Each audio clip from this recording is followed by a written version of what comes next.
জায়গাটার নাম হচ্ছে মঠবাড়িয়া উপজেলা। এখানে শুনেছি নাকি খুব মারামারি হয়, এখানেও কিন্তু ইন্ডিয়ান প্রোডাক্টের প্রচুর চাহিদা। দাদা ইলিশ কত করে বেচেন? বাংলাদেশের মানুষ কিন্তু মাছ খেতে খুব পছন্দ করে। আমি এই মুহূর্তে এসেছি বাংলাদেশের একটা দক্ষিণ অঞ্চলের খুব নাম করা একটা মার্কেট। এই জায়গাটার নাম হচ্ছে মঠবাড়িয়া। মঠবাড়িয়া আপনাদের ঘুরিয়ে দেখাবো।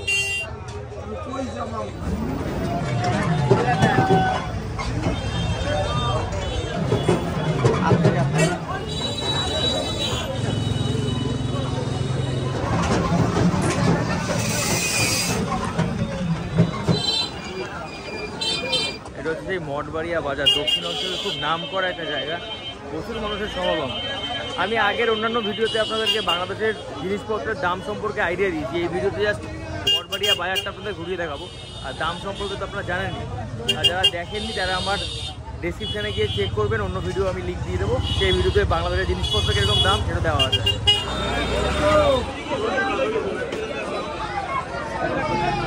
এ কত ভাই?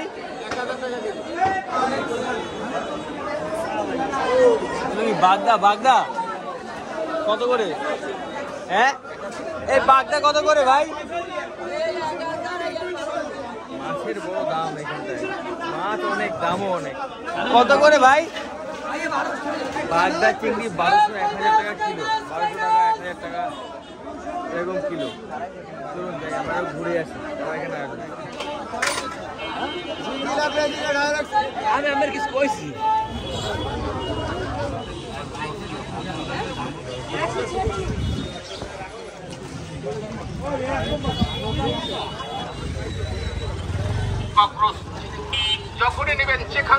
মঠবাড়িয়াটা হচ্ছে একদম সুন্দরবনের আশেপাশে এরিয়া। এইখান থেকে সাপলেজা কাছাকাছি, তারপরে এখান থেকে কিন্তু পিরোজপুরের পিরোজপুরের উপজেলা হচ্ছে মঠবাড়িয়া। দেখুন কি অবস্থা। এই হচ্ছে সেই মঠবাড়িয়া বাজার। আমি এখানে অনেকবার এসেছি। মঠবাড়িয়া বাজারের ভিতরে হিন্দুদের জন্য কিন্তু একটা মন্দির রয়েছে আর একটা কীর্তন করার জায়গা আছে। এই দেখুন এইটা,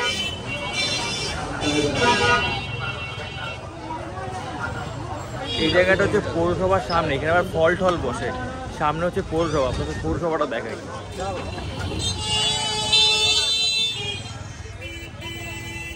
বৃষ্টি নেমে গেছে, তাতে চলুন মাছ কিনে নিই। মাছ কিনে আবার আমার গন্তব্যে চলে যাই। আসলে মাছ কিনতে এসেছিলাম, বাগদা চিংড়ি কিনবো।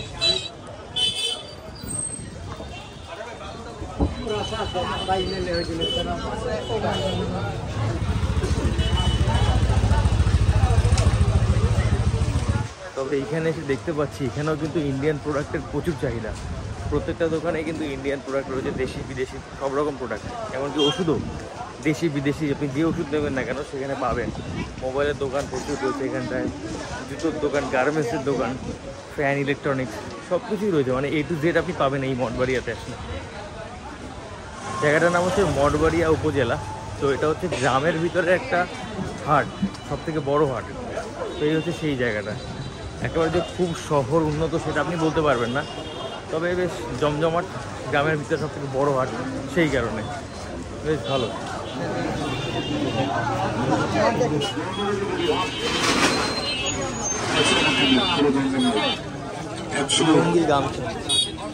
আমি এখানে বেশ কিছুদিন আগে এসেছি। এখানে শুনেছি নাকি খুব মারামারি হয় মঠবাড়িয়াতে, কোপাকুপি এরকম ব্যাপার একটা হয় আর কি শুনেছি।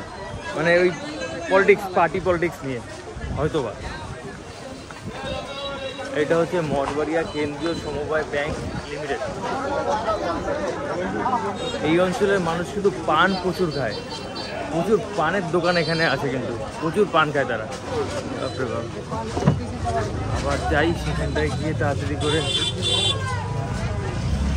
মাছটা, বৃষ্টিও নেমে গেছে।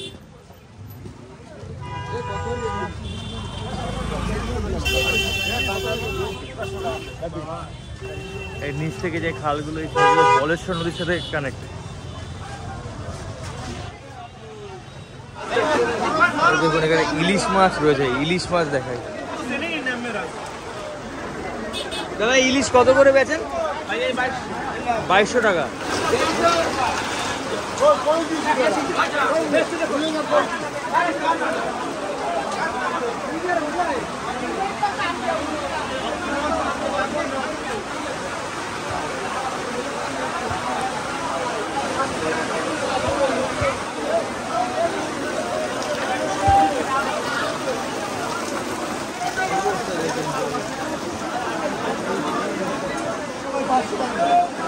বাংলাদেশের মানুষ শুধু মাছ খেতে খুব পছন্দ করে।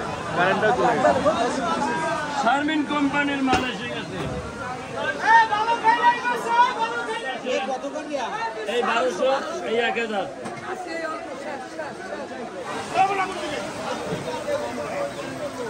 বাজার করতে এসে ভিজে পুড়ে 11 হয়ে গেছে ভাই, কি বলবো আর।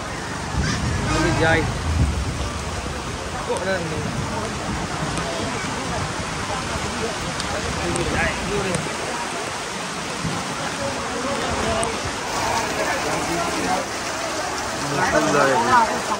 দেখুন ভিজে কি হয়ে গেছে। যাই হোক, এখন যাই, কিছু করার নেই।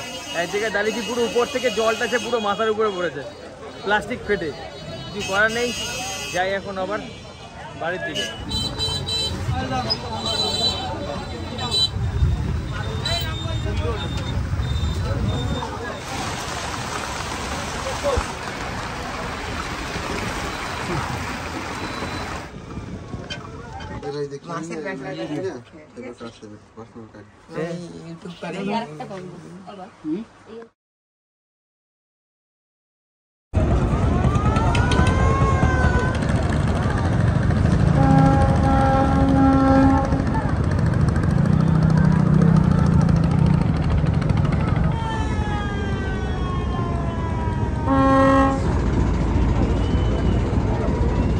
আমরা এই মুহূর্তে এসেছি বরিশালে। তো আপনাদেরকে এরপরের ভিডিওগুলোতে আপনাদের বরিশাল ঘুরিয়ে দেখাবো। আমরা মুভি দেখতে যাবো বরিশালে, সেই ভিডিও দেখাবো। তো দেখুন, এটা হচ্ছে বরিশালের সেই সদরঘাট। ছিলাম মঠবাড়িয়াতে, মঠবাড়িয়া থেকে চলে এসেছি বরিশালে। তো মঠবাড়িয়ার ভিডিওটা কেমন লাগলো অবশ্যই কমেন্ট করে জানাবেন। তো এটা হচ্ছে বরিশাল সেই লঞ্চ ঘাটে, সবাই ঈদের যাত্রীরা ঈদ শেষ করে সবাই চলে যাচ্ছে ঢাকাতে ফিরে। বেশ জাঁকজমক কিন্তু এই মানে নদী বন্দরটা। সেটা হচ্ছে বেলস পার্ক, সেই বেলস পার্কে এসেছি। আমার বসা মাত্রই বৃষ্টি নেমে গেছে। জাস্ট একটু বেরিয়েছিলাম ঘোরার জন্য, বসলাম আর বৃষ্টি নেমে গেছে। কি এসি ওয়েদারটা সুন্দর লাগছে কিন্তু। কি আচ্ছা, আপনারা অনেকে দেখেছেন যে আমরা কলকাতায় ঘুরেছি, কলকাতা ঐশীকে ঘুরিয়ে দেখিয়েছি, তারপর আবার ঐশীকে বাংলাদেশে নিয়ে এসেছি।